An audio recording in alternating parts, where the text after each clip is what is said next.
Phone manners is defined as a person's manners when speaking over the phone. How to have good phone manners. 1. When making business calls, keep the company literature, catalog, and price list handy for reference, and always keep a pen and paper ready to use near telephone. 2. For business conversation, call only during working hours. 3. In case you call a wrong person, apologize before hanging up. 4. Pick up the phone before the third ring. 5. Caller should introduce itself and tell its purpose of calling in short before starting the conversation.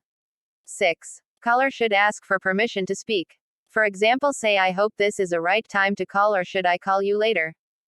7. Avoid overhearing, cross-talking, and having conversation with other people while on call.